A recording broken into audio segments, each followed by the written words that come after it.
It's a return to the Silver State for the most tenured member of the Browns squad.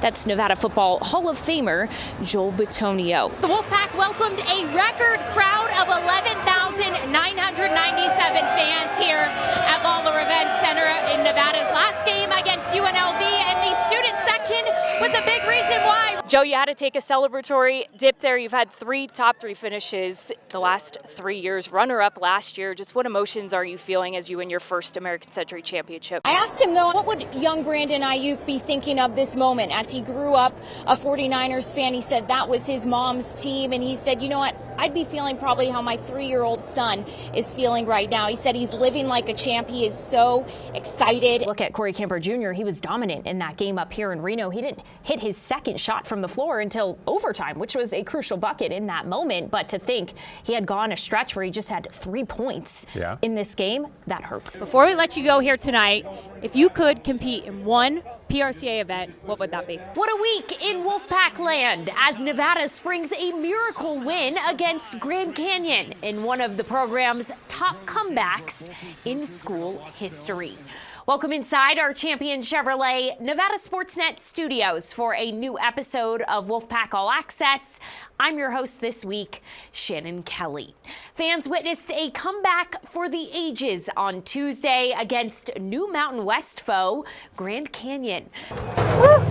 I didn't realize we had such a roller coaster right here in our backyard at Sand Mountain. Hard to believe this was Lake Lahontan nearly 9,000 years ago and has turned into such a beautiful spot. The Aggies are undefeated at home this season. It's already a loud environment, as you can tell. It's expected to be a sellout crowd here tonight. Some of the students were even camping outside last night for tonight's game. Who would have thought Pro Football Hall of Famer Jared Allen, a big curling guy now. Lake Tahoe is a second home for him. He's competed in many American Century Championships. I had to ask him, how will something like this compare to competing in the American Century Championship? And he said this is a much bigger privilege. When you look at this Wolfpack team, their experience, they have a lot of guys on this team this season that were on last year's team that fell to Arizona State in the first four in Dayton. Nevada looking for some revenge this year. These guys said they have a chip on their shoulder. They want to put on a show for the Wolfpack community. It is packed out here. I can't even imagine what this place was like back in June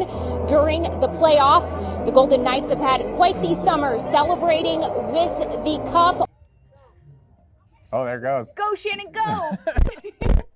Faster, you got it. That's not how they do it at the combine. You don't get to jump onto the thing, so that's fun. Hey, 4.98. The next Cole Turner. I think that was pretty quick. Under 5. Right? Did I beat Cole Turner? The right person at the right place at the right time. That's how Candy Oliver Borda describes her Wolfpack gymnastics career. When I came to UNR, there was an instructor here, and he said, what would you like to do with gymnastics? And I said, see how far I can go. And he said, okay, let's do it. A native of Fresno, California, Borda attended San Francisco State and Fresno State before a friend helped convince her to transfer to the University of Nevada in the late 1960s. I met the head of the department, Miss Russell. She was amazing, and she convinced me if I came, she says, I'll give you a teaching job while you go to school and get your degree. And I took the opportunity. An opportunity that not only led to earning a bachelor's degree in physical education, but also becoming the first female in Wolfpack history to receive an athletic scholarship in 1969. I didn't think anything of it. I just thought, oh good, I can compete another year as an undergraduate. Borda vividly recalled walking into then athletic director Dick Treychok's office at the Virginia Street Gym to ask for the assistance. I was so sure he'd say no, okay? And I went in and I said, hi. I said, I need a scholarship if possible.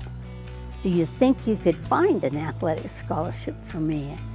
He just said, with a big grin on his face, sure. Here, I'll give you one of my football scholarships.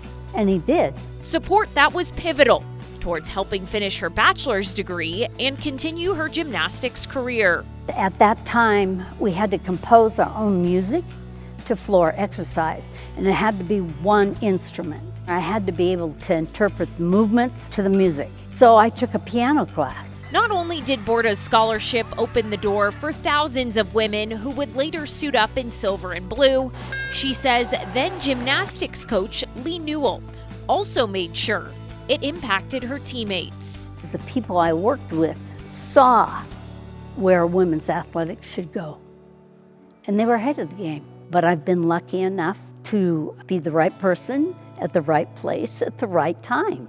At the Virginia Street Gym, Shannon Kelly, Nevada Sportsnet.